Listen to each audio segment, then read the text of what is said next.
Oi, gente. E aí, como vocês estão? Espero que bem, espero que muito bem, né? Estamos chegando aí ao final do livro Sapiens, uma breve história da humanidade, né? Nós estamos na segunda parte do capítulo 20, o fim do Homo sapiens. Mas, antes de eu começar a falar sobre o capítulo, e se você ainda não me conhece, eu sou Rosângela Carvalho e o objetivo deste canal é compartilhar conhecimento por meio da leitura. Como vocês já podem ter percebido por essa minha voz maravilhosa, que já não é maravilhosa no dia a dia, hoje está um pouco pior, eu fui acometida de uma gripe que me derrubou ontem. Então eu estou aqui gravando o vídeo para vocês com uma aguinha, com um lencinho, porque o meu nariz tá igual aquela música da Eliana, parecendo um chafariz, mas estou aqui para gravar o vídeo para vocês pra gente finalizar esse capítulo. E na semana que vem vai ter o epílogo e a gente encerra o livro Sapiens. Então vocês vão ter mais uma semana para escolher se vocês vão querer o Me Poupe 10 passos para nunca mais faltar dinheiro no seu bolso, ou se vocês vão querer continuar viajando com o Yuval Noah Harari com o livro Homo Deus, uma breve história do amanhã. Adianto para vocês que tá bem pertinho ali a votação. Então, se você tiver interesse em algum dos dois livros, façam campanha aí com seus amigos, compartilhe o vídeo, fala, volta nesse livro, que eu quero esse livro no canal. Fiquei à vontade. Mas vamos lá, continuando, né? O fim do Homo sapiens. Ele vai falar agora sobre a singularidade. Lembra que na parte 1 a gente falou das possibilidades de mudança, né? Ou da mudança genética, ou do ciborgue, ou da inteligência artificial. E agora, o que isso pode fazer conosco, né? Pode fazer conosco, o Homo sapiens. Então, a singularidade, eu já vou ler um trechinho para vocês. E também lá no livro da abundância, no capítulo 6, a gente já falou sobre a singularidade. Vou deixar aqui o lembrete, ou aqui, né? Para vocês, do capítulo 6, a singularidade está mais próxima do livro Abundância. E agora vamos lá. Estamos acabando. Atualmente, apenas uma fração minúscula dessas novas oportunidades se concretizou. Mas o mundo de 2015 já é o mundo em que a cultura está se libertando das algemas da biologia. Lembra que a gente já questionou um pouquinho disso no capítulo anterior, né? Do Homo sapiens já está transcendendo, né? As questões da natureza, as leis da natureza. Nossa capacidade de manipular não só o mundo à nossa volta, mas acima de tudo o mundo dentro dos nossos corpos e mentes está se desenvolvendo a toda velocidade. Cada vez mais esferas de atividades estão sendo abaladas. Os advogados precisam repensar questões de privacidade e identidade. Os governos precisam repensar questões de saúde e igualdade. As associações esportivas e as instituições educativas precisam redefinir fair play e conquistas. Os fundos de pensão e os mercados de trabalho devem reajustar a um mundo em que os sexagenários talvez sejam os novos balzaquianos. Todos eles devem lidar com os enigmas da bioengenharia, dos ciborgues e da vida inorgânica. Bom, se você, assim como eu, não sabia o que eram os balzaquianos, eu fui buscar. Os balzaquianos são umas pessoas de 30 anos. Tem um livro de Balzac, né, Honor Balzac, que ele fala sobre a mulher de 30. Então, ó, os sexagenários serão os novos balzaquianos. Eu já tô falando isso para alguns amigos já tem um tempão. Porque quando a pessoa chega nos 30 e fala que já tá velha, eu falo, gente, tem um monte de gente aí de 60, 70 anos que tá dando de 10 a 0 na gente. Então, nós vamos viver muito mais do que a gente imagina, né? E aqui ele tá fazendo essa previsão também, e eu creio nisso também, né? Hoje a expectativa de vida nossa, né, no Brasil é de 79 anos. Então, se você tá com 30 anos, você ainda tem mais uma vida e meia para viver, digamos assim, né? É muito tempo para fazer bastante coisa. Tem gente que fala que é pouco tempo, tem gente que fala que é muito. Eu acho que é muito tempo, se você for pensar no que você já viveu. Mas, né, o importante é a gente sempre agir com consciência. E aí eu achei uma frase do Balzac que eu achei interessante trazer aqui, porque a gente está encerrando esse livro, que é um livro sobre história, sobre o percurso histórico do Homo sapiens, em que ele diz: há duas histórias, a oficial, mentirosa, ad usum de Delfine, e a secreta, em que estão as verdadeiras causas dos acontecimentos, a história vergonhosa, Balzac. Adiuson Delfine era o filho do rei Luís XIV. Então veja quanto tempo as pessoas estão manipulando a história, tornando a história mais palatável para a gente. Vocês conseguem compreender isso? Então, eles até em algumas traduções dessa frase, eles adiusam Delfine, eles falam que é a história da sala de aula. Então, esse livro, né, o Sapiens, ele trouxe pra gente, ele descortinou várias coisas aí, né, do percurso histórico do Homo sapiens. Eu achei interessante compartilhar com vocês pra gente perceber isso, né? Então, a gente não conhece realmente a história, a gente não sabe a causa dos acontecimentos. Deu uma clareada agora lendo esse livro. Então, como que a gente chegou até esse ponto, né? E aí eu vou ler mais um trechinho para vocês, ainda falando sobre essa questão da singularidade. Nosso mundo moderno se orgulha de reconhecer pela primeira vez na história a igualdade elementar entre todos os humanos. Porém, pode estar prestes a criar a sociedade mais desigual de todas. Ao longo da história, as classes superiores sempre afirmaram ser mais inteligentes, mais fortes e, em geral, melhores do que as classes inferiores. Normalmente, elas estavam se iludindo. Um bebê nascido em uma família camponesa pobre tendia a ser tão inteligente quanto o príncipe herdeiro.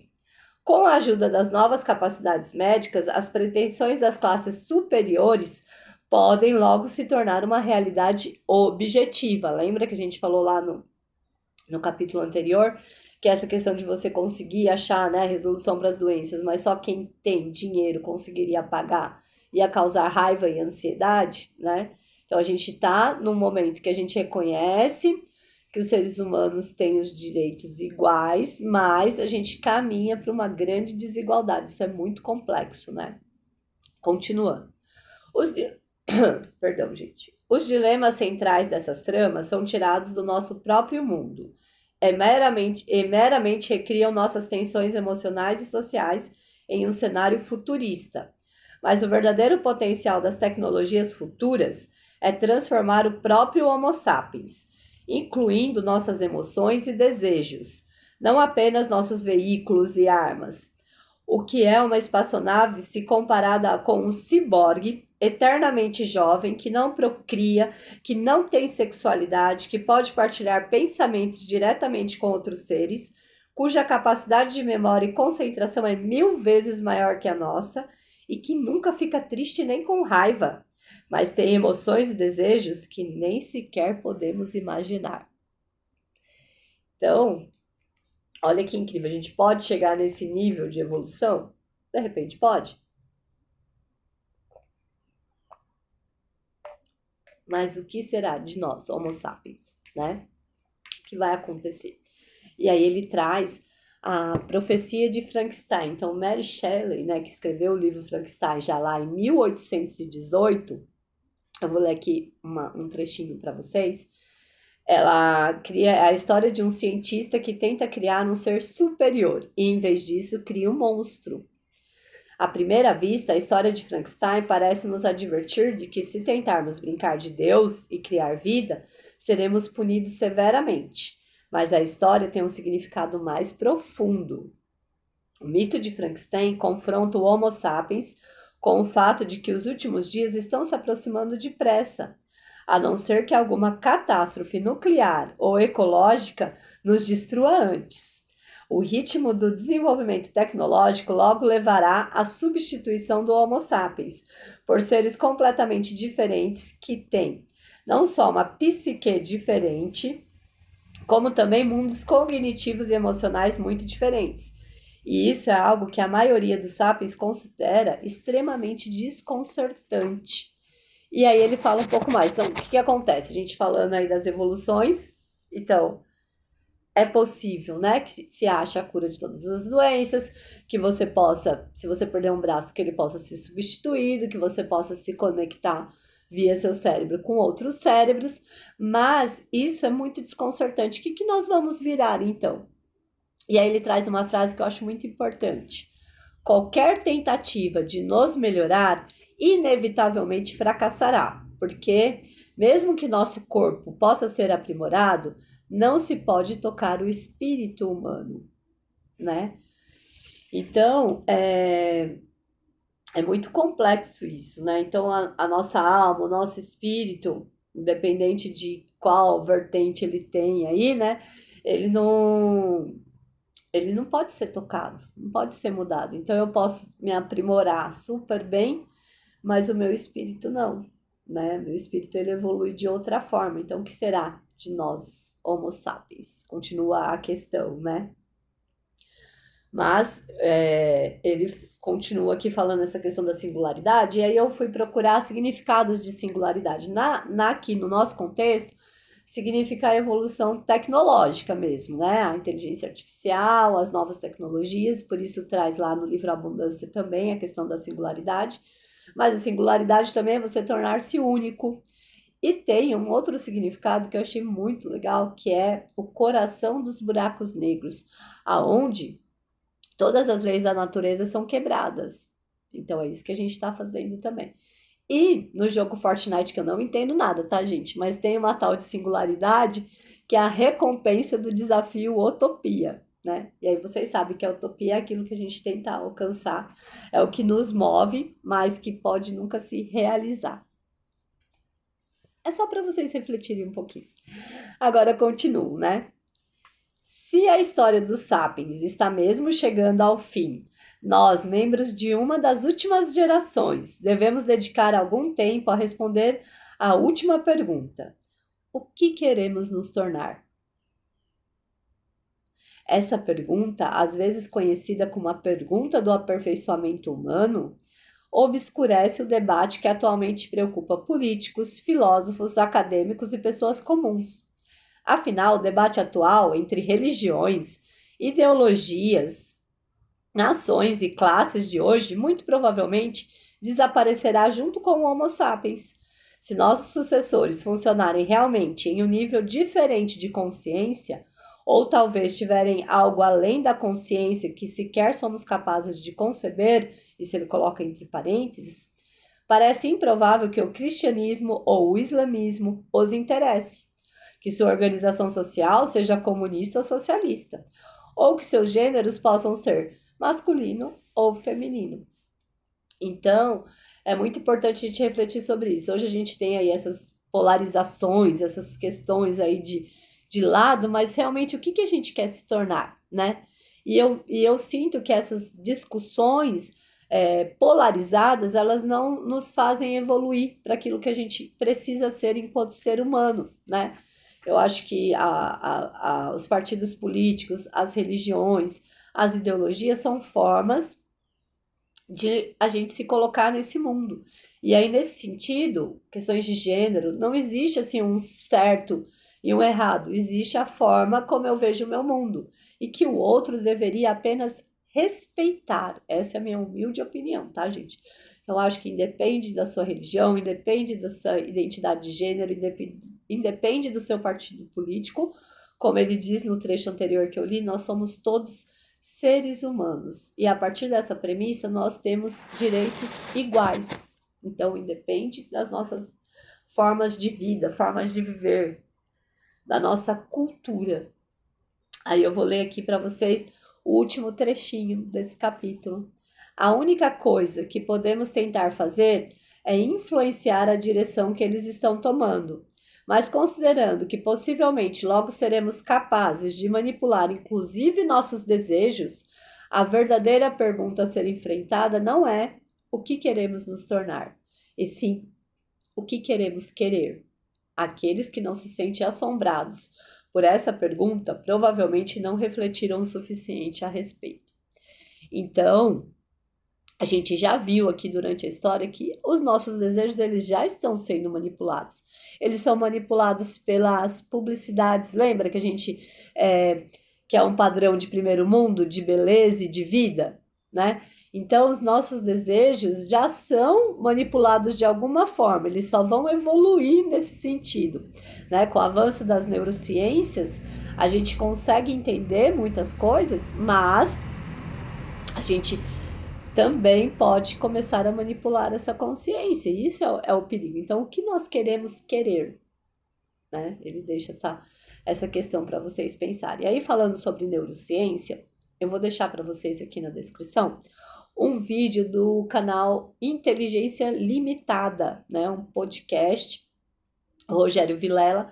É um vídeo de 3 horas, tá? Mas é com um neurocientista que ele fala de tudo, desde lá da dopamina, do sono. Ele fala sobre os adolescentes, o que está acontecendo na adolescência. Então, ele faz um percurso ali, né? Tem muita informação importante nesse vídeo todo e que pode nos ajudar a responder essa questão: o que queremos nos tornar ou o que queremos querer. Então, por isso, eu vou deixar aqui a descrição para vocês. O neurocientista é o Eslen Delanogari. Acho que é assim, mas eu não sei se é assim que pronuncia o nome dele. Mas Eslen, com certeza, tá, gente? E ele é incrível, assim, ele explica de forma muito clara essas questões aí de neurociência. Então, às vezes ele fala uns nomes difíceis, mas ele fala, ó, isso aqui é só para vocês se situarem. Se vocês ouvirem isso aqui de novo, vocês vão saber do que é. Mas o que eu achei mais interessante é ele explicar que a dopamina, lembra que eu falei em uns vídeos anteriores? Era um hormônio, era senso comum, né? Hormônio do prazer, mas aí ele explica que é o hormônio da motivação. A dopamina, ela é a que nos faz nos mover para a busca do prazer, não para o prazer em si. Por isso que é a questão da expectativa. E aí ele fala que a dopamina é aquela que cria expectativa. Aí, por exemplo, você vai subir um morro, né? Escalar um pico. Aí você escala aquele pico, a sua dopamina tá lá. Aí quando você chega lá em cima, que você chegou no seu objetivo, a sua dopamina baixa, porque tipo, você já chegou onde você queria. Então a gente precisa pensar sobre tudo isso, sobre o que queremos querer, o que queremos nos tornar e como a dopamina ela vai estar agindo dentro da gente nesse sentido. Por isso que eu achei importante indicar esse vídeo para vocês. E aí, semana que vem, a gente encerra esse livro, Sapiens. Encerramos também o ano de 2021. E falo também para vocês qual vai ser o livro que nós vamos começar 2022 compartilhando a leitura. Um beijo e até a semana que vem. E espero que um pouco melhor aqui dessa gripe, tá bom?